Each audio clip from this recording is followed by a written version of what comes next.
Hello everyone, welcome to MM academy. मैं हूं शशांक लखेरा। 3 अगस्त 2022 देख लेते हैं आज के जो आर्टिकल पब्लिश हुए हैं इंडियन एक्सप्रेस में, वो सब जो है हम देखेंगे। इसके अलावा और भी जो न्यूज़ है वो भी मैं जो है डिस्कस करूंगा। आगे बढ़ते हैं। इंडियन एक्सप्रेस आपको कुछ आज इस तरीके का देखने को मिलेगा। यूएस ने ड्रोन स्ट्राइक करी, काबुल में अल कायदा के जो चीफ है वो मारा गया। ठीक है। इसके अलावा आपको पता होगा कि नैन्सी पेलोसी जो है पहुंच गई है ताइवान। अब ताइवान की कैपिटल है ताइपी। और हमें चाइना ने जो है धमकी दी थी कि अगर ये नैन्सी पेलोसी है अगर ताइवान की तरफ आती, हम जो है इनका प्लेन उड़ा देंगे। देखो 24 फाइटर जेट लेके ये पहुंची हैं। इसके अलावा 4 वॉरशिप और 2 एयरक्राफ्ट कैरियर भी जो है अमेरिका ने डिप्लॉय कर दिए थे। और देखो, कल मैंने वीडियो भी बनाया था तो उसमें मैंने बता दिया था कि चाइना कुछ ज़्यादा जो है करेगा नहीं। चाइना जो है अब जापान वाले रास्ते पे चल रहा है। आगे बढ़ेंगे तो आज जो है कई सारे आर्टिकल्स है, वो सब जो है मैं आपको बताऊंगा। उसके पहले अगर आप किसी भी एग्जाम की प्रिपरेशन कर रहे हो तो आप हमारे स्मार्ट कोर्स कर सकते हो। आपको सिंपली करना क्या होगा, आपको डाउनलोड करना है, फिर आपको साइनअप करना है। आप 2 वीडियोस लेक्चर देख सकते हो जो रेगुलर लेक्चर होंगे। फिर आपको प्रोफाइल में जाना है, प्लान को परचेज करना है, कोर्सेज में ज्वाइन करना है। एक ही सब्सक्रिप्शन में आप सभी कोर्स अवेल कर पाओगे और आप यहाँ पे पीडीएफ भी डाउनलोड कर सकते हो। इसके अलावा mmacademy.in ये हमारी वेबसाइट है। आप वेबसाइट पे भी लॉगिन कर सकते हो। देखो आज 3 आर्टिकल है में जिनको जो हम डिस्कस करेंगे। एक तो पीएमएलए जो मनी लॉन्ड्रिंग एक्ट है उसके रिगार्डिंग हम जो है बात करेंगे। दूसरा टेररिज्म पे जो है हम बात करेंगे।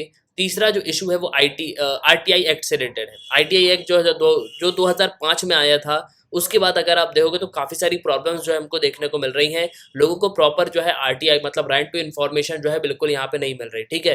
तो कई सारे जो शॉर्टकमिंग्स है वो आपको आरटीआई एक्ट में देखने को मिलेंगे। आगे बढ़ते हैं भाई। तो देखो ये काफ़ी इंपॉर्टेंट न्यूज़ है। हेल फायर्स, ये एक जो है मिसाइल है जिसको जो है फायर किया गया ड्रोन से, और ये अपनी जो है बालकनी में खड़ा था। अलकायदा का ये चीफ है, इसको जो है अमेरिका ने उड़ा दिया। अब देखो ये जो मिसाइल है ना, इसके बारे में थोड़ा सा जो है जान लेना, ये काफ़ी इंपॉर्टेंट पॉइंट है।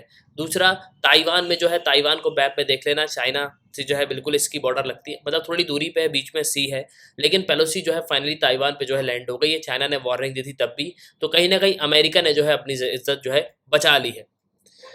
अब देखो जो हेलफायर मिसाइल है ये मॉडिफाइड वर्जन है, मतलब ये नया वर्जन जो है, ऐसा बताया जाता है कि ये सीक्रेट वेपन था यूएस का, और ये जो है इनर्ट वॉरहेड जो है कैरी करती है। इसके अलावा इसको इस तरीके से यहाँ पे डिज़ाइन किया गया कि 100 पाउंड्स जो मेटल है वो भी जो है ये भेज सकती है। ठीक है।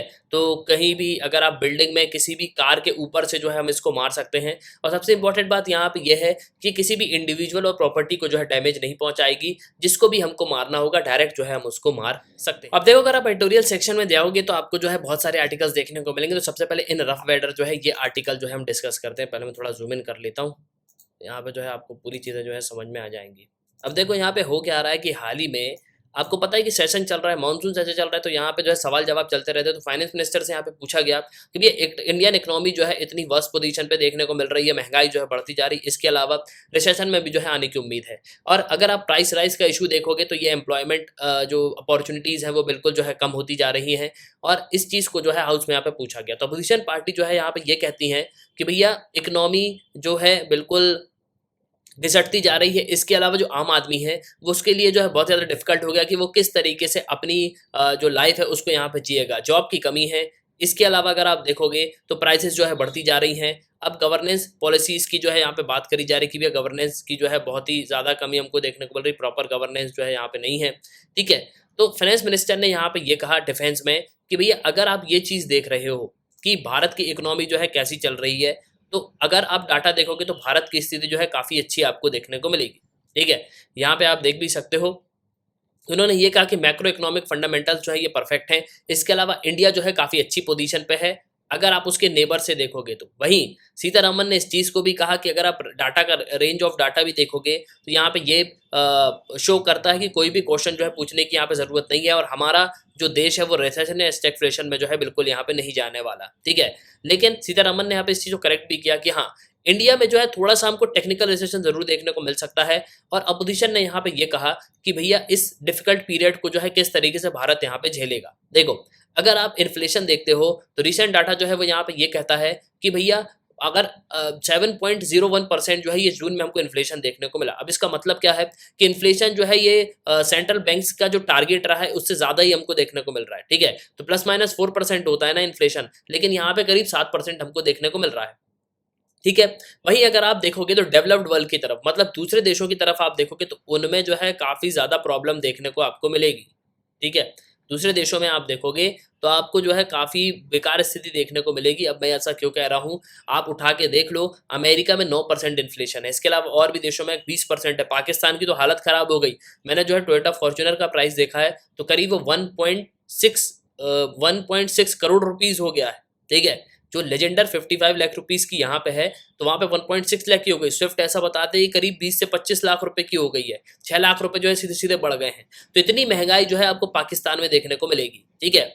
इसके अलावा कई एनालिस्ट जो है वो यहाँ पे ये भी कहते हैं कि इन्फ्लेशन जो है भारत का जो ट्रेंड है ये 2.5 ईयर में जो है बिल्कुल कम हो जाएगा और ग्लोबल कमोडिटी प्राइसेस जो है ये काफ़ी सॉफ्ट हो जाएंगी। लेकिन गवर्नमेंट जो है कंटिन्यूसली यहाँ पे स्टेप ले रही है। जैसे अगर आप देखोगे तो यहाँ पे आरबीआई जो है कई सारे मेजर ले रही है। रेपो रेट आरबीआई ने बढ़ा दिया, ठीक है। लेकिन कहीं ना कहीं अगर आप देखो तो रिस्क भी जो है हमको देखने को मिल रहा है। अगर हमारी प्रोडक्टिविटी काफ़ी अच्छी रही तब तो ठीक है, लेकिन अगर राइस का फॉल हो गया, मतलब राइस पे जो है अगर हमने प्रॉपर तरीके से वर्क नहीं किया, बारिश पूरे तरीके से नहीं हुई, तो ये इन्फ्लेशन का रिस्क जो है बिल्कुल यहाँ पे बढ़ सकता है। जो प्राइसेस है वो बिल्कुल यहाँ पे बढ़ेंगे।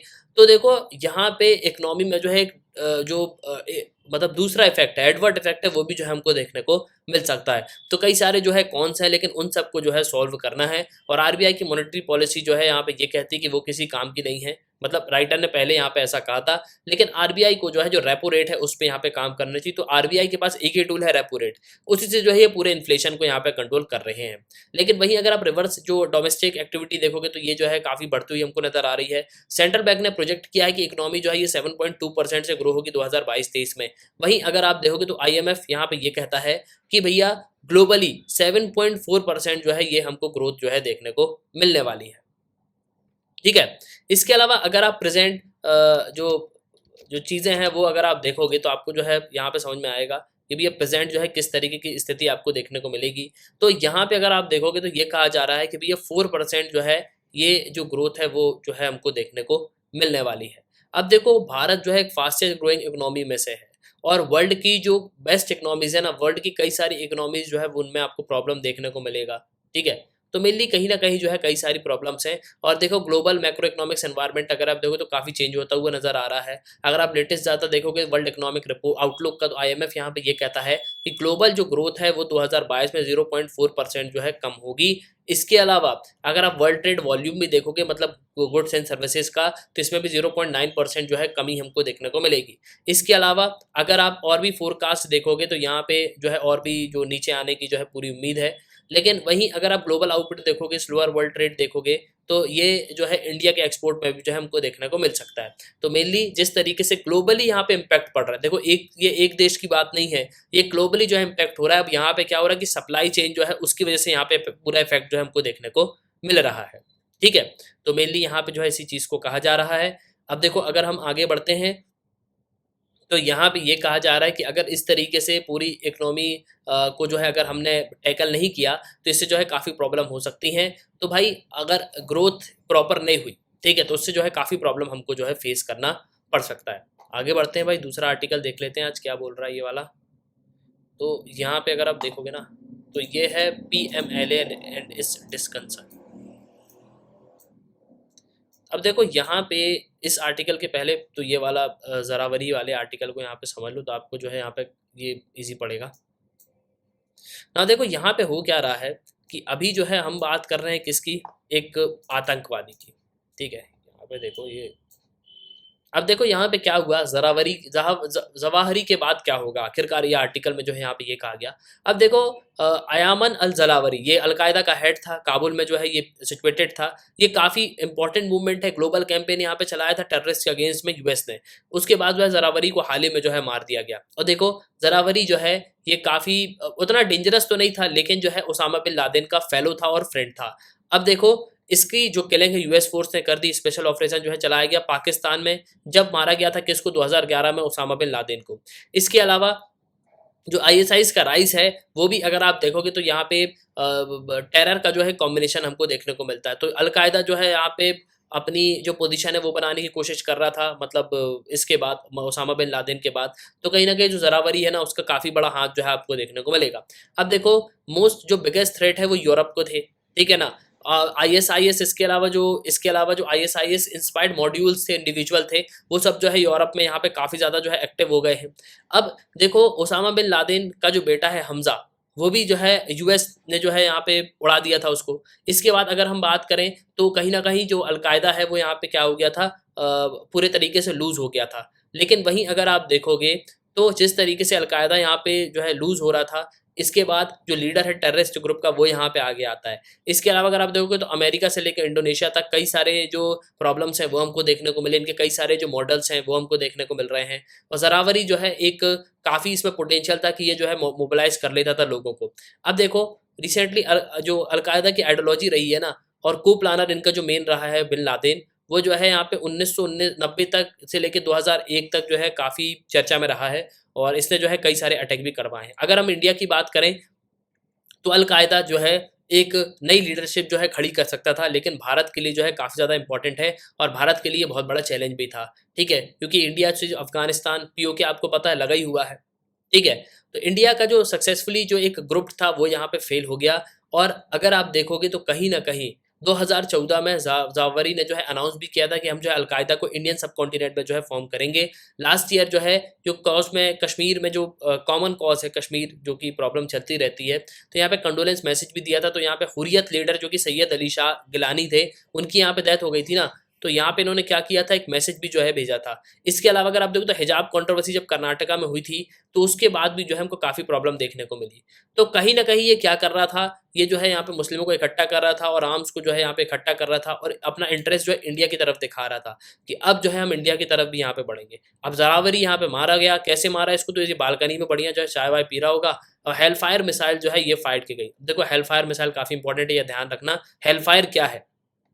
ठीक है, इसके अलावा जो अनमैन्ड ड्रोन है उसको जो है रिमोट से यहाँ पे ऑपरेट किया काबुल में, और अमेरिका ने जो है इसको धर लिया। अब देखो कहीं ना कहीं आप देखोगे तो आज के समय जो बाइडन की जो है इससे काफ़ी अप्रिशिएट कर रहे हैं लोग कि हाँ भाई ये जो है जरादरी मार गया ना, मतलब मारा गया ना, तो इससे जो बाइडन की जो है शाख यहाँ पे थोड़ी सी बढ़ेगी। अब देखो सबसे इंपॉर्टेंट बात यह है कि ये दोहा अकाउंट का जो है पूरे तरीके से यहाँ पे फेलियर है। जरावरी जो है अफगानिस्तानी कैपिटल में आप प्रेजेंट था, तो ये जो है काफ़ी बड़ा फेलियर था। इसके अलावा अगर आप देखोगे तो मिलिटेंट एक्सट्रीमिस्ट ग्रुप जो है यहाँ पे कितने हो सकते हैं, आप सोच के देखो। जब जहावरी यहाँ पे है तो बिल्कुल ये भी अनुमान लगाया जा सकता है कि अफगानिस्तान में अभी भी जो है बहुत सारे जो है ग्रुप्स हमको देखने को मिलेंगे। तो कहीं ना कहीं आप देखोगे तो अफगानिस्तान जो है बिल्कुल यहाँ पे सेफ नहीं है। और देखो अगर ये जवारी जो है ये अफगानिस्तान पे प्रेजेंट है ना, तो तालिबान को तो बिल्कुल यहाँ पे पता होगा, मतलब कहीं ना कहीं तालिबान भी जो है आतंकवाद को यहाँ पे बिल्कुल सपोर्ट कर रही है। इसके बाद अगर आप देखोगे तो जरावरी जो है एक बहुत ही इंपॉर्टेंट रोल प्ले कर रहा था, और आखिरकार जो है इसको उड़ा दिया। लेकिन देखो कहानी यहाँ पे खत्म नहीं होती, अभी भी अगर आप देखोगे तो कहीं ना कहीं ये लोग ऑपरेट तो बिल्कुल यहाँ पे करेंगे। तो कंटिन्यूसली जो है इनके जो हैंडलर्स हैं उनको जो है यहाँ पे उड़ा देना चाहिए, तभी जो है जो टेररिज्म है उससे जो है देश यहाँ पे लड़ पाएंगे। अब आगे चलते हैं भाई, तो आगे यहाँ पे बात करी गई है इस आर्टिकल की।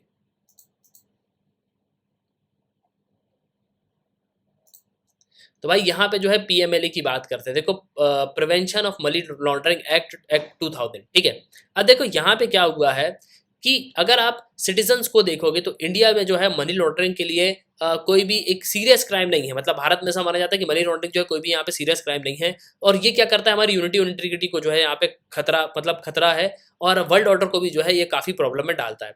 इसके अलावा पॉलिटिकल डिक्लेरेशन अगर आप देखो तो ग्लोबल प्रोग्राम ऑफ एक्शन जो है अडॉप्ट किया गया यूनाइटेड नेशंस ने, जो कि 23 फरवरी 1990 को किया गया, जहाँ पे prevention of money laundering act जो है लाया गया, जिसको हम पीएमएलए कहते हैं। अब देखो यहाँ पे ये कहा जा रहा है कि जो मेंबर स्टेट्स हैं उनको जो है एक मैकेनिज्म यहाँ पे डेवलप करना होगा। मतलब इस अकॉर्ड के तहत मेंबर स्टेट्स को क्या करना होगा, एक मैकेनिज्म डेवलप करना होगा जिससे जो है फाइनेंशियल इंस्टीट्यूशन को जो है हम प्रिवेंट कर पाएं। इसके अलावा जो लॉन्ड्रिंग होती है ना, ड्रग रिलेटेड जो मनी होता है, इसके अलावा और भी गलत तरीके से पैसे कमाए जाते हैं, उन सबको जो है यहाँ पे बंद किया जा सके। वहीं यूनिवर्सल एग्रीमेंट अगर आप देखोगे तो प्रोसीड्स हुआ, इसमें मनी लॉन्ड्रिंग के बारे में यहाँ पे बात की गई कि मनी लॉन्ड्रिंग एक्चुअली में क्या है। इसके अलावा ये प्रॉक्सिमेट ऑफेंस के बारे में यहाँ पे बताया गया। ठीक है, तो यहाँ पे इसमें जो है बाद में यहाँ पे लॉ जो है बनाया गया। अब देखो यहाँ पे ये कहा जा रहा है कि हाल ही में क्या हुआ कि जब सुप्रीम कोर्ट ने यहाँ पे वर्डिक्ट दी, देखो पहले तो यहाँ पे याचिका दायर की गई, मतलब पब्लिक इंटरेस्ट लिटिगेशन जो है डाली गई सुप्रीम कोर्ट से यहाँ पे पूछा गया कि सर आप ये बताइए कि इतने सारे जो पावर्स है वो मनी लॉन्ड्रिंग वालों को दिए गए, मतलब एनफोर्समेंट डायरेक्टरेट को यहाँ पे दिए गए, ये लोग कहीं भी घुस के जो है छापा मार देते हैं, मतलब क्या हमारी जो है डिग्निटी यहाँ पे नहीं है, या आर्टिकल 20 और आर्टिकल 21 को यहाँ पे हार्म पहुंचाता है। तो सुप्रीम कोर्ट ने कहा नहीं, ये बिल्कुल सही है कि जो ईडी कर रही है वो बिल्कुल सही है, prevention of money laundering act जो है वो बिल्कुल सही तरीके से काम कर रहा है।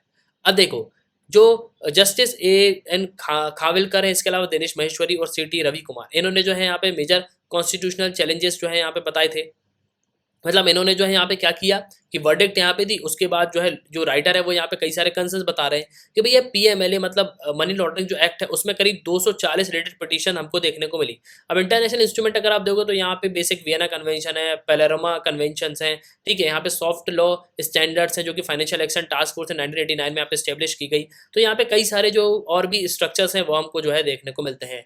लेकिन अगर आप यहाँ पे देखोगे तो कोर्ट जो यहाँ पे ये कहता है कि भैया जो PMLA है ये बिल्कुल यहाँ पे सही है, ये कॉम्प्रिहेंसिव है और ये जो है काफ़ी हद तक लोग की जो है यहाँ पे मदद कर रहा है। अब देखो पिटिशनर यहाँ पे सवाल पूछ रहे हैं कि भाई आखिरकार ये जो है किस तरीके से जो कोर्ट यहाँ पे डिसीजन देता है कि यार ये मैंडेट है इंटरनेशनल लॉ, और कहीं ना कहीं जिस तरीके से यहाँ पे जो PMLA काम कर रहा है तो ये ह्यूमन राइट्स को वायलेट तो नहीं कर रहा। देखो राइटर यहाँ पे ये कह रहे हैं कि भाई ये ह्यूमन राइट्स को तो यहाँ पे वायलेट करता है, ठीक है। यहाँ पे अगर आप देखोगे तो यहाँ पे आर्टिकल 20 की जो है यहाँ पे बात की गई है। देखो यहाँ पे हो क्या रहा है कि अगर आप देखोगे तो यहाँ पे जो PMLA है इसको यहाँ पे एवोल्यूशनरीज बताया गया, ठीक है। अब यहाँ पे जो 2019 में जो है अमेंडमेंट किया गया, इसके बाद फाइनेंस एक्ट के अंडर में जो है यहाँ पे मतलब एडवाइस ली गई फाइनेंस एक्ट से, उसमें जो है यहाँ पे जो है 7 जज की यहाँ पे बेंच बैठी, टास्क जो है फॉर्म हुई। इसके अलावा जो आधार एक्ट है उसमें भी जो है आपको चेंजेस देखने को मिलेंगे, ठीक है। लेकिन यहाँ पे आखिर में ये कहा गया कि भाई अगर आप यहाँ पे देखोगे तो 2020 में जो आर्टिकल मतलब अगर आप आर्टिकल 20 देखोगे तो फंडामेंटल राइट जो है हमारा कि ह्यूमन राइट अगेंस्ट सेल्फ इंक्रिमेशन, तो यहाँ पे जो है कहीं ना कहीं ये PMLA जो है क्या कर रहा है, ये जो है इस पर असर डाल रहा है। और इससे अगर आप देखोगे जो हमारा आर्टिकल 21 है उसको भी जो है काफ़ी प्रॉब्लम देखने को मिल रही है, ठीक है। इसके अलावा यहाँ पे ये भी कहा गया कि भाई ये क्या कर रहा है कि फेयर ट्रायल्स यहाँ पे नहीं हो रहे, यहाँ पे ये हमारा आर्टिकल जो 21 है उसको यहाँ पे वायलेट किया जा रहा है सिंपली। तो यहाँ पे ये कहा जा रहा है कि भैया ये जो पूरा एक्ट लाए हैं ये कहीं ना कहीं जो है लोगों को यहाँ पे नुकसान पहुंचा रहा है, और इसको जो है यहाँ पे क्या करना चाहिए, इसको जो है कुछ यहाँ पे बदलाव करने की जो है बिल्कुल यहाँ पे ज़रूरत है। मतलब यहाँ पे किसी को भी जो उठा लिया जा रहा है, मतलब प्रॉपर जो है कुछ भी यहाँ पे नहीं है। तो कहीं ना कहीं आप देखोगे तो ये बिल्कुल जो है यहाँ पे क्या बताया जा रहा है कि एक बैलेंस बनाने की जो है बिल्कुल यहाँ पे ज़रूरत है। तो कॉन्स्टिट्यूशनल बैलेंस जो है बिल्कुल यहाँ पे बनाना चाहिए। इसके अलावा जो इंटरनेशनल एग्रीमेंट फ्रेमवर्क जो ML पे हुए हैं, ये जो है यहाँ पे रिस्पॉन्सिबिलिटी बनती है कि इसमें फेयर ट्रायल हो, मतलब बिल्कुल जो है निष्पक्ष तरीके से यहाँ पे काम हो और प्रॉपर जो है यहाँ पे जस्टिस मिले और ह्यूमन राइट्स का जो है बिल्कुल यहाँ पे वायलेशन नहीं होना चाहिए। तो इसी चीज़ को जो है यहाँ पे बताया गया है। आगे बढ़ते हैं भाई, तो यहाँ पे अगर आप देखोगे तो एक आर्टिकल और है जो एक्सप्लेन सेक्शन में आपको देखने को मिलेगा, ये क्लाउड्स ओवर सनशाइन। अब देखो यहाँ पे सिंपली मैं आपको बता देता हूँ, RTI एक्ट के बारे में जो है बात करी जा रही है। अब देखो हुआ क्या है, यहाँ पे ये बताया जा रहा है कि भैया इंडिया में सनशाइन लेजिस्लेशन जो है एक समय हमको देखने को मिला। सनशाइन का मतलब उगता हुआ सूरज की तरफ से RTI, उगता हुआ सूरज के तरीके से RTI एक्ट जो है आता है। और 2005 में आप देखो तो धूम मची थी कि RTI एक्ट आ गया, RTI एक्ट आ गया, राइट टू इन्फॉर्मेशन है, हम जो है अपनी कोई भी बात यहाँ पे पूछ सकते हैं, ठीक है। अब इसको जो है 17 साल हो गए अक्टूबर में। अब यहाँ पे ये पूछा जा रहा है कि भैया आखिरकार जो इन्फॉर्मेशन कमीशन हैं वो क्या अपना काम पूरे तरीके से यहाँ पे करते हैं, क्या वो इफेक्टिव तरीके से RTI लॉ को इम्प्लीमेंट कर पाए? नहीं। अगर आप सार्थक नागरिक संगठन NSS 2021 की रिपोर्ट भी पढ़ोगे तो आपको जो है समझ में आ जाएगा कि यहाँ पे ऐसा कुछ भी नहीं हुआ। एक बहुत ही बड़ा बैकलॉग जो है हमको देखने को मिलता है। लोग यहाँ पे कई बार अपील करते हैं, उनकी हेयरिंग में जो है कई समय है, इनफैक्ट कई लोग की जो हेयरिंग यहाँ पे हुई ही नहीं। इसके अलावा पेनाल्टीज भी अलग लगा दी जाती हैं, ठीक है ना। ओपेसिटी को जो है हमको यहाँ पे इंक्रीज करना चाहिए। कमीशन जो तरीके से काम कर रहा है ये बिल्कुल यहाँ पे गलत है। इसके अलावा वैकेंसीज जो है प्रॉपर तरीके से बताई नहीं जाती, पुअर कमिश्नर जो है हमको देखने को मिलते हैं। इसके अलावा स्टाफ भी जो है वो प्रॉपर अनट्रेंड है। नॉन कॉपरेट जो है यहाँ पे पब्लिक इन्फॉर्मेटिव ऑफिसर्स हमको देखने को मिलते हैं, मतलब प्रॉपर तरीके से सिंपली यहाँ पे वो एप्लीकेंट से बात भी नहीं करते। इसके अलावा अगर आप देखोगे तो कई लोगों का यहाँ पे एक्सपीरियंस भी रहा है कि प्रोफेशनलिज्म को जो है फॉलो करते हैं। RTI एक्टिविस्ट जो है यहाँ पे प्रॉपर तरीके से बात भी नहीं करते, करप्टेड भी हैं। ठीक है। इसके अलावा क्या हुआ, एक कॉन्ट्रैक्टर जो है जून में यहाँ पे विदिशा मध्य प्रदेश में जो है उसकी डेथ भी हो गई। तो पब्लिक डिपार्टमेंट से जो है यहाँ पे पूछा भी गया लोकल पुलिस ने कि भैया बताओ ये क्या हुआ, तो कुछ भी नहीं बताया। देखो लोकल पुलिस ने यहाँ पे जो है यहाँ पे पूछा इनसे कि रोड कॉन्ट्रैक्टर की जो डेथ हुई है उसके बारे में आरटीआई में यहाँ पे बताया गया, लेकिन आरटीआई ने यहाँ पे कुछ बताया ही नहीं।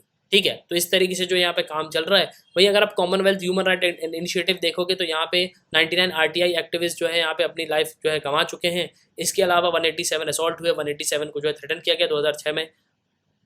अब आरटीआई अगर आप देखोगे तो पब्लिक में ये प्रॉपर तरीके से जो है यहाँ पे काम नहीं कर रही, तो कहीं ना कहीं जो ब्यूरोक्रेसी और लॉ मेकर है उन पर भी जो है सवाल उठ रहे हैं। इसके अलावा ऐसा बताया जाता है कि जितनी भी जो है यहाँ पे प्रॉब्लम्स भेजी जाती है तो उनमें से सिर्फ 4% जो है टोटल अपील्स में जो है यहाँ पे पूछी जाती हैं, उन्हीं को जो है यहाँ पे कंसिडर किया जा रहा है। बाकी सब जो है कोई को यहाँ पे कुछ भी नहीं बताया जा रहा है। इसके अलावा दूसरी चीज़ें ये हैं कि भैया वैकेंसीज यहाँ पे प्रॉपर फिल नहीं हो रही, चीफ जो है कंटिन्यूज यहाँ पे नहीं रहते, कई जो है यहाँ पे ऑफिस आ रहे, कई यहाँ पे नहीं आ रहे। इसके अलावा हैंगओवर भी जो है यहाँ पे देखने को मिल रहा है पास में। ठीक है ना, अनकंफर्टेबल इन्फॉर्मेशन है। जून 30 तक अगर आप 2021 तक देखोगे 2.56 लाख जो है अपील आई, ये पेंडिंग है। 26 इंडियन कमिश्नर जो है वो हमको भारत में देखने को मिल रहे हैं। इसके अलावा 6 ईयर और 8 मंथ जो है यहाँ पे इनका जो है डिस्पोज होने के लिए जो है उड़ीसा में एक मैटर लगा। तो आप देख सकते हो कि इतना समय जो है यहाँ पे ले रहे हैं। तो इन्फॉर्मेशन कमिश्नर जो है मध्य प्रदेश के, उन्हें जो है अरेस्ट वारंट भी जो है यहाँ पे इशू किया गया। ठीक है, तो पीआईओ के अगेंस्ट में, क्योंकि यहाँ पे 38 जो है समन हुए। तो कहीं ना कहीं अगर आप देखो तो ये काफ़ी सारी प्रॉब्लम जो है हमको देखने को मिल रही हैं। अब देखो यहाँ पे ये कहा जा रहा है कि भाई आखिरकार ऐसा कब तक चलेगा। ठीक है, हायर अथॉरिटीज़ जो है यहाँ पे क्या कर रही हैं, जैसे डिपार्टमेंट के सेक्रेटरीज हैं वो यहाँ पे क्या कर रहे हैं, उनका जो है कोई भी यहाँ पे दायित्व बनता है, उनका भी जो है कोई ना कोई यहाँ पे जो है मतलब काम जो है करना ही चाहिए, लेकिन वो भी जो है यहाँ पे काम नहीं कर पा रहे। अब देखो अगर आप एटीट्यूड देखोगे कई कमिश्नर का तो वो इस तरीके का है कि वो जैसे जो है यहाँ पे बहुत ही अलग लेवल के इंसान होते हैं, तो वो जो है सीधे मुंह यहाँ पे बात भी नहीं करते। ये भी जो है काफ़ी प्रॉब्लमेटिक बात है। इसके बाद अगर आप दूसरी तरफ देखोगे तो गवर्नमेंट हेड जो हैं वो भी प्रॉपर तरीके से काम नहीं करते। कई सारे आरटीआई केस ऐसे हैं जहाँ पे जुडिशियल प्रोसीजर चल रहा है, लेकिन जो शैलेश गांधी हैं x CIC chief information commissioner, उन्होंने भी यहाँ पे बताया कि कई सारे जो मैटर्स हैं वो यहाँ पे हाई कोर्ट पुछली जो है यहाँ पे पहुँच तो जाते हैं, लेकिन वहाँ पे जो है डिसीजंस हमको इतने अच्छे देखने को नहीं मिलते। अब एक्ट अगर आप देखो तो क्लियरली यहाँ पे स्टेट कर रहा है कि फाइनल अपील जो है ये इन्फॉर्मेशन कमीशन पे हमको देखने को मिलती है, लेकिन फिर भी अगर आप देखोगे तो कहीं ना कहीं ये हाई कोर्ट से रिलीफ दिलाती है। लेकिन सबसे इंपॉर्टेंट बात यह है कि अगर डिसीजन प्रॉपर नहीं होगा तो यहाँ पे क्या जो है लोग कर सकते हैं। अब सुप्रीम कोर्ट ने डीडीए वर्सेस इसके पर कंस्ट्रक्शन जो है केस लिमिटेड था, तो यहाँ पे ये भी बताया कि ये मैकेनिकल मैनर में जो है यहाँ पे हाई कोर्ट जो है यहाँ पे मस्ट जो टेम्पटेशन है, जो एक्सरसाइज जो है यहाँ पे रिड्यूसेशन को यहाँ पे क्या कर सकता है, तो यहाँ पे जो है हाई कोर्ट बिल्कुल जो है यहाँ पे डिसीजन जो है दे सकता है। ठीक है, तो कहीं ना कहीं आप देखोगे तो बहुत सारी प्रॉब्लम्स जो हमको देखने को मिल रही हैं, लेकिन गवर्नमेंट को ये इंश्योर करना चाहिए कि भैया जो पब्लिक इंटरेस्ट मतलब इन्फॉर्मेशन है ना, इसको हम जो है प्रॉपर तरीके से यहाँ पे टैकल करें। तो यहाँ पे यही बताया जा रहा है कि आरटीआई जो एक समय सनशाइन लेजिस्लेशन था, जो हम जो है सोचते थे कि करप्शन को यहाँ पे एंड करेगा, ट्रांसपेरेंसी को यहाँ पे बढ़ाएगा, लेकिन अगर हम आज देखते हैं तो वो उतने अच्छे से काम नहीं कर रहा और कहीं ना कहीं जो है ये हमको प्रॉब्लम जो है देखने को मिल रही है। तो इसके लिए हमको एक स्ट्रॉन्ग पॉलिटिकल सिस्टम जो है चाहिए, जो आरटीआई रिजीम को जो है प्रॉपर तरीके से यहाँ पे मैनेज कर पाए। ठीक है, अगर ऐसा ही चलता रहा तो इससे जो है काफ़ी ज़्यादा प्रॉब्लम जो है हमको देखने को मिल सकती है। तो ये था भाई 3 अगस्त 2022 इंडियन एक्सप्रेस का न्यूज़ एडिटोरियल। जो भी जो आर्टिकल पब्लिश हुए थे वो सब मैंने आपको बता दिए। तो एट लास्ट आई होप कि आपको जो इस वीडियो में काफ़ी कुछ जानने को मिला होगा। आप अपने ओपिनियन लिखिएगा जरूर। इसी के साथ ये था वीडियो का, सुनने के लिए बहुत धन्यवाद। जय हिंद, जय भारत।